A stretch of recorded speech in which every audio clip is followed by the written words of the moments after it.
All right, y'all, we are back with another video. Now, this one is the truth about the Irish, first slaves brought to the Americas. Now, I'm gonna be honest, I don't know a lot about the Irish. I don't. Like I said, I know y'all gonna help me out with that in the comment section. But without further ado, I'm gonna go ahead and dive straight into this. Make sure y'all hit that like button for me.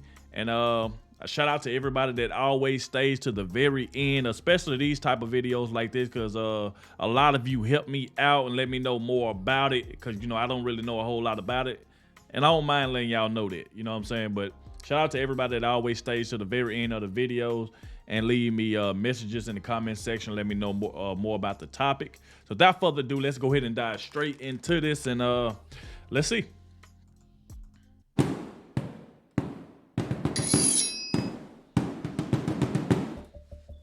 There has been an ongoing debate as to whether the Irish were the first slaves in the Americas, predating the first black African slaves by almost a decade.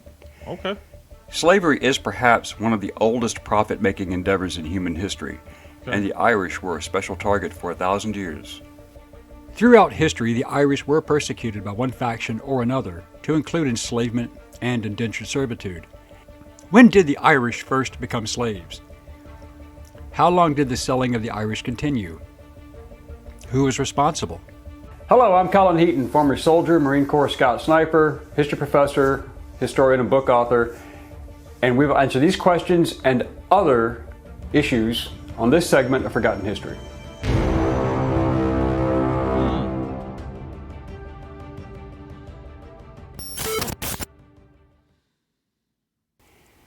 Some groups deny the Irish slavery under English and later British rule, claiming that this was nothing more than voluntary indentured servitude, which did exist. However, there are counter-arguments that will be challenged here.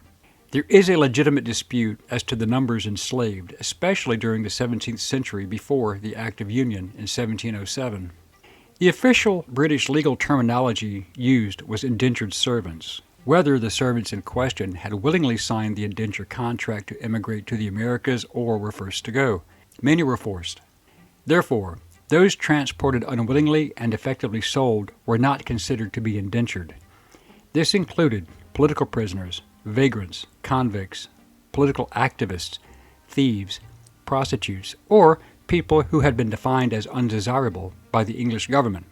The Irish introduction to slavery was during the first Viking raids in the year 795, lasting through the mid-9th century. This period saw the Irish killed and enslaved. Just like many other societies, the Vikings attacked. Most of these early raids were along the northern and eastern coast using hit-and-run tactics. The Vikings would then flee with treasure and slaves and return to either their holdings in Scotland or back to Norway. Usually, many slaves who were of value were ransomed back to their families. The Vikings but didn't play others around, remained did in it? captivity. Then, from the year 837 onward, larger targets such as the greater monastic towns of Armagh, Glendalough, Kildare, Slane, Clonard, and Clonmacnoise, and Lismore were hit by larger forces. These large-scale raids generally spared the smaller local churches and villages far inland, but slaves were still taken, mostly to Scotland and Iceland. In 875, Irish slaves in Iceland launched Europe's largest slave rebellion since the end of the Roman Empire, when Hrólfr Hólmarsson's slaves killed him and fled to Vestmannaeyjar. In 841, the port that became known as Dublin was taken and occupied by both Olaf and Ivar the Boneless, and by 853, this part of Ireland was a Norse trading center, and slaves were a large part of it. The slave trade did not stop with Ivar's death in 873. Finally, in 902, driven out of Dublin by the combined forces of Brega and Leinster, but the Vikings came back in 914 and reclaimed all the territory, taking more slaves. But Irish resistance was not over. In 980, the Irish, under Mael Sechnal Mac Domhnall, king of Meath, fought and managed to defeat the Vikings and freed all of their slaves. Some Vikings who remained assimilated and adapted to Christianity and became part of Irish society. The final nail in the coffin regarding Vikings holding land and taking slaves was in 1014 at the Battle of Clontarf, when Brian Boru, High King of Ireland, attacked Dublin, aided by his allies, the Limerick Vikings. They fought other Irish allied to the local Vikings in Dublin, and Boru's force won, and all the slaves were again freed, thus ending the legacy of constant Norse raids, whether from Danes or Norwegians. The period forced enslavement and severity ended a century after the Norman invasion of England in October 1066. Subsequent Norman rulers of England eyed Ireland, and slavery in its true form was abolished in 1102. In 1155, Pope Adrian IV supposedly gave Henry II of England a papal bull, granting the king the authority to invade Ireland. However, many historians believe that this authorization was a forgery. Regardless, Henry II of England faced excommunication for the murder of Thomas à Becket, the Archbishop of Canterbury, so it is possible. However, Adrian's successor, Pope Alexander III, granted the lands of Ireland to Henry II, although it was not his land to give. The Norman conquest of England and Ireland were cataclysmic events that would shape Ireland's as well as world history and create tensions with England for the next 800 years. The Normans were initially invited to Ireland by Dermot MacMurrough, the deposed King of Leinster. He is sometimes referred to as Dermot of the Foreigners, and his grandmother was the granddaughter of Brian Boru. In October 1171, King Henry II landed in Ireland and allowed Dermot to recruit soldiers and mercenaries, as Ireland was made up of several kingdoms at war with each other. Okay. The city of Dublin and the surrounding area were under Norman occupation and would be called the Pale, or the safe zone. Going beyond that was considered foolish, hence the term we use today, going beyond the pale. But the Normans ended the practice of slavery in Ireland, but not serfdom, for at least a few hundred years. Despite the Norman abolishment of slavery, serfdom was still alive and well. Serfs were, unlike slaves, bound to the land, and the land meant everything. So selling people into slavery would have left no one to farm and conduct agriculture. Following the Battle of Kinsale, in 1601, that was the thing, though, I didn't like, man. That selling people into slavery. Y'all know I had always said things about that. That selling people and stuff, like they have no control over their life, what they do, what they eat. It's like you got to listen to this person or you will be dealt with. Like, I just don't like that, man, at all. At all. And then I'm noticing that, like, it's saying, like, the Vikings, man. The Vikings, like, that was some terrible people or something. Like, golly. Like, this is crazy. It seemed like they said they had to get rid of some of the Vikings. They had to kill some of them. Golly, man, what is going on? When the Irish and Spanish alliance was defeated, the Irish aristocracy fled to Europe, but the commoners remained, and they left a power vacuum filled by English nobles. Reports vary, and the numbers are in dispute, but the high number is that English forces had 30,000 captured Irish and Spanish soldiers. Other sources say half that number, around 15,000, were engaged, with 7,000 to 8,000 being captured. The Spanish allies were allowed to leave, but not the Irish. In 1603 or 1604, King James I of England, crowned on March 23, 1603, reportedly issued the order of banishment. This allowed those Irish captured to be sold, a permanent banishment. After nearly a decade, the king gave permission for the English Governor-General to collect and sell the captured Irish soldiers as slaves and send them to the New World in the Americas. In 1612, the first recorded Irish slaves were sold, possibly to the Portuguese, and taken to the Amazon River basin. Irish slaves were sold to the Portuguese. Like, this is crazy, man. In their colony in modern-day Brazil, this brought them to the New World. There has been some dispute as to whether these people were indentured servants or slaves, but it is clear that they were forced out of Ireland to the New World, so it seems illogical and ridiculous to assume that they went voluntarily, hence the status of slaves. Wow, it has been chronicled that in 1625, James I's son, Charles I, issued the decree, and it may be possible before his death in March 1625, but given the timeline on James's death, it would appear that his son, Charles, probably did issue the royal decree authorizing the Irish slaves. This included prisoners captured, those deemed to be common criminals, and rabble-rousers who were sold. They were to become the property of the English plantation owners in the North American colonies. As a result, tens of thousands of Irish men and women were sent to the Eastern American colonies, as well as Guyana, Antigua, and Montserrat. As well, between 1629 and 1632, as other Caribbean locations over the next few decades were infiltrated, but the exact number may never be known. By 1637, approximately 69% of the population of Montserrat were Irish. Many were indentured servants, yet some were slaves. The rationale was simple. Black slaves had to be purchased. I just hate seeing stuff like that, how they had like the chains and stuff on their neck and they were just going down the line. I guess that was a way that can't nobody run and stuff like that. It's just horrible seeing stuff like that, man. It's horrible. And you hate it though, because people are being forced, whether then it's like this a thing for where, like, just say if you got a family, right? You got your mom, your kid, and your dad, and then your dad gets sold to this place, your mom and your child get sold to this place, and now you done broke up the family. So that's why I said, man, this selling people into slaves, and like, come on, man. Just at a cost of around 20 to 50 pounds sterling, a huge sum of money in those days. Let me take that However, over the next few decades were infiltrated, but the exact number may never be known. By 1637, approximately 69% of the population of Montserrat were Irish. Many were indentured servants, yet some were slaves. The rationale was simple. Black slaves had to be purchased at a cost of around 20 to 50 pounds sterling, a huge sum of money in those days. However, Irish slaves were sold for 900 pounds of cotton per person, but also traded for tobacco and indigo in a straight barter system. It would appear that the Irish then became the largest source of slaves for English slave traders and plantation owners at that time, far surpassing the African slave trade until the early to mid-1700s. Between 1641, during the Irish Rebellion, to 1652, it has been stated that over 550,000 Irish were killed by English forces, and 300,000 more were sold as slaves, mostly military-aged men.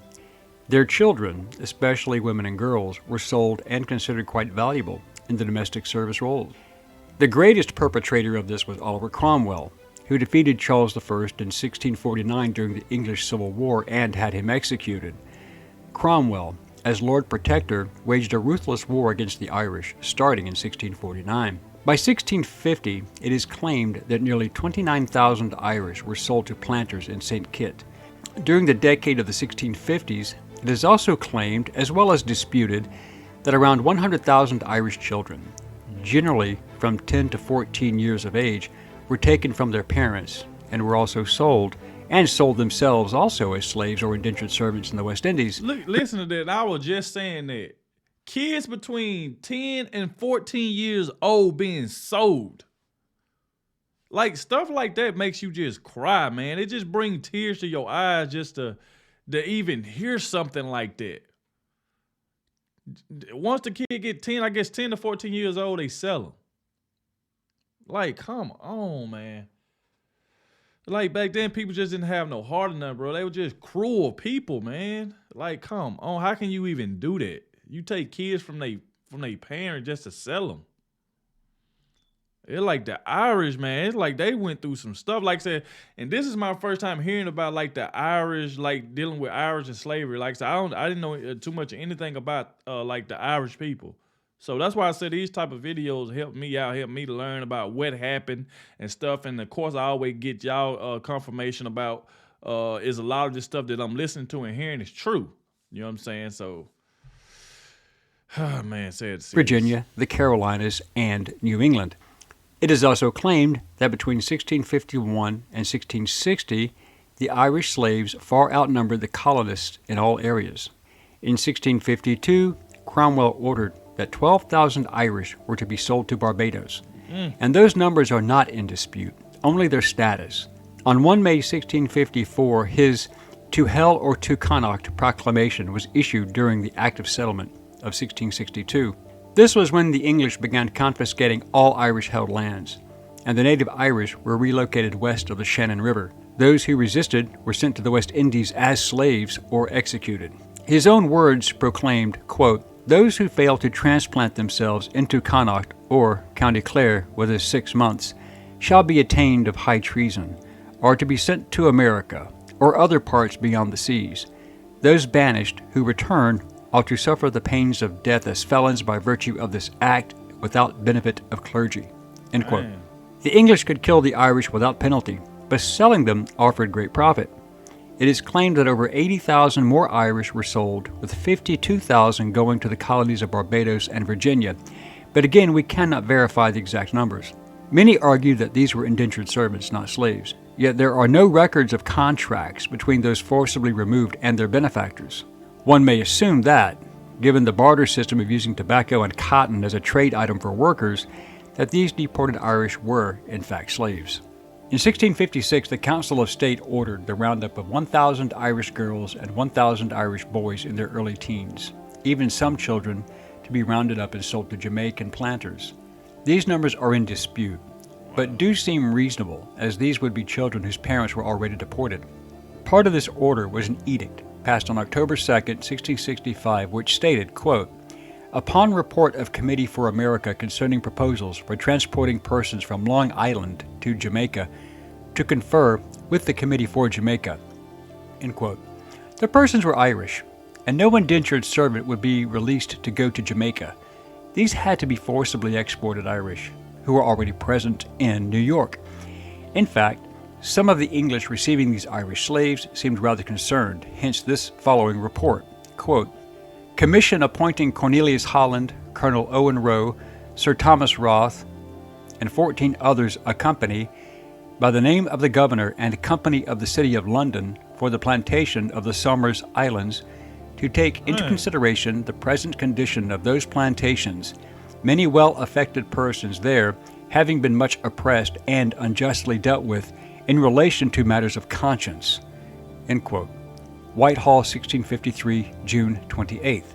This situation, with the forcibly removed Irish not being a people to take subjugation lightly, appeared to have created the fear of an uprising, and this seems to be explained in the Whitehall document from November 18, 1656. Quote, "The Council of State to Captain Wilkinson.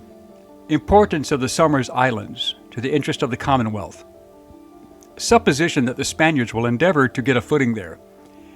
Doubtful that a principle of disaffection may yet be retained by some of the inhabitants.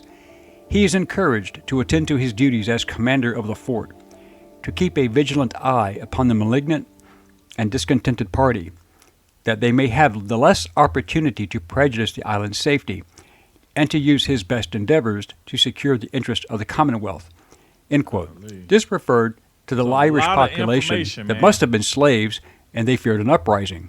No reason to worry about indentured servants. So, whether one accepts the reality of Irish slavery or not, the fact remains that there were Irish people forced into slavery. However, the exact numbers may never be known. We hope you enjoyed this segment of Forgotten History. Please. Wow. There you go, man. Like I said, just think about the Irish people being forced into slavery. And it's crazy about like some of the numbers that he was throwing out there that was sold to all these different places and stuff like that. This is just heartbreaking to me. It's crazy, man. Y'all know how I feel when it comes to selling people against their own will, you know, like making them do stuff. And then if they don't do it, if they don't comply, then they get beaten or either get killed. And it just makes me mad, man. But y'all let me know down below what y'all think about it, and let me know if any of this information was true that I heard. So, you know what I'm saying? But we have made it to the end of the video. I want to thank you all for watching. Be sure to hit that like button. Make sure you subscribe to the channel, and I'll catch y'all in the next one.